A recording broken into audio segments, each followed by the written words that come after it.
বন্ধুরা নমস্কার, আমি ডাক্তার জয়ন্ত বাইন, প্লাস্টিক এবং কসমেটিক সার্জন। আজকে আমাদের এই ভাই অনেক দূর থেকে এসেছেন, কলকাতা থেকে। ওর যেটা আমরা দেখতে পাচ্ছি গ্রেড 2 গাইনোকোমাস্টি আছে, ব্রেস্টের সাইজটা বেড়ে গেছে, সেজন্য ওর মনে কষ্ট লাগে সবার সামনে জামা কাপড় খোলা, স্নান করা, এক্সারসাইজ করা, সেই জন্য ও সার্জারিটা করাতে এসছে।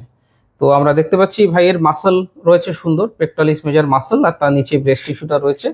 তো আমরা এই ব্রেস্ট টিস্যুটা লাইপোসাকশন করব, ছোট্ট একটা কাট করে গ্ল্যান্ডটাকে বের করে নিয়ে আসবো, এবং আমরা যে সুতো ইউজ করবো সেটা অ্যাবজর্বিং সুতো থাকবে, আপনি গলে যাবে, কোথাও সেলাই কাটতে যেতে হবে না।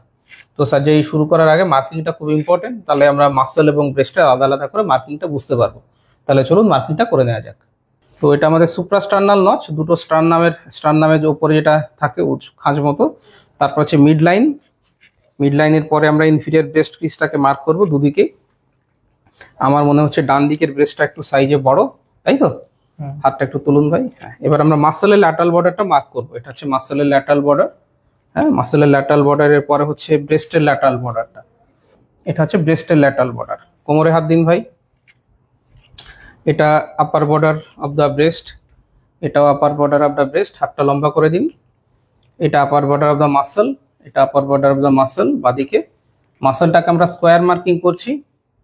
মাসেলটাকে চৌকো চৌকো করে আমরা মার্ক করব অপারেশনের সময়, যাতে বুঝতে সুবিধা হয় কোথায় মাসেল রয়েছে, কোথায় গ্ল্যান্ড রয়েছে। এটা মাসেল, স্কোয়ার মার্কিং। ব্রেস্ট টিস্যুটাকে আমরা রাউন্ড মার্কিং করব। ব্রেস্ট টিস্যুটা রাউন্ড মার্কিং করছি। তো আমাদের মার্কিংটা কমপ্লিট হয়েছে। এটা হচ্ছে আমাদের মাসেল। একটা হাত নিচে রাখুন, দেখুন এটা হচ্ছে মাসেল। মাসেলটা দেখুন কিরকম মুভ করছে। সো দিস ইজ মাসেল, এটা মাসেল, আর এইটা হচ্ছে ব্রেস্ট টিস্যু। তাহলে মাসেলটাকে আমরা রাখবো, কোনো ক্ষতি করবো না। ব্রেস্ট টিস্যুটাকে আমরা বাদ দেবো, লাইপোসাকশন করে বাদ দেওয়া হবে। তো কিভাবে লাইপোসাকশন করছি, লাইপোসাকশন করার পরে কেমন দেখায়, কিভাবে গ্ল্যান্ড বের করি, কিভাবে ড্রেন দেওয়া হয়, এগুলো নিয়ে সার্জারির ভিডিও নিয়ে আমার ইউটিউবে ভিডিও আছে, সেগুলো আপনারা দেখতে পারেন। সার্জারির পরে রিকভারিতে কতদিন লাগে, কতদিন প্রেশার গার্মেন্ট পড়তে হয়, কবে থেকে বাইক চালাতে পারবেন, কবে থেকে কাজে যেতে পারবেন, সেসব নিয়ে আমার ভিডিও রয়েছে। সার্জারির এক্সপিরিয়েন্স, পেশেন্টদের এক্সপিরিয়েন্স কেমন হবে, সেগুলো দেখতে পারেন। যদি আমার সঙ্গে যোগাযোগ করতে হয়, নিচে কমেন্ট বক্সে এসে কমেন্ট করবেন, প্রত্যেকটা কমেন্টের উত্তর দিয়ে থাকি। বা আপনার চেস্টের ফটো পাঠিয়ে দিলে আপনার কোন গ্রেডের গাইনোকোমাস্টি, কি করতে হবে, কত খরচ হবে, সমস্ত ডিটেলস বলে দেবো। ভিডিওটা ভালো লাগলে লাইক করবেন, শেয়ার করবেন, চ্যানেলটা সাবস্ক্রাইব করবেন। ভিডিওটা দেখার জন্য ধন্যবাদ। নমস্কার।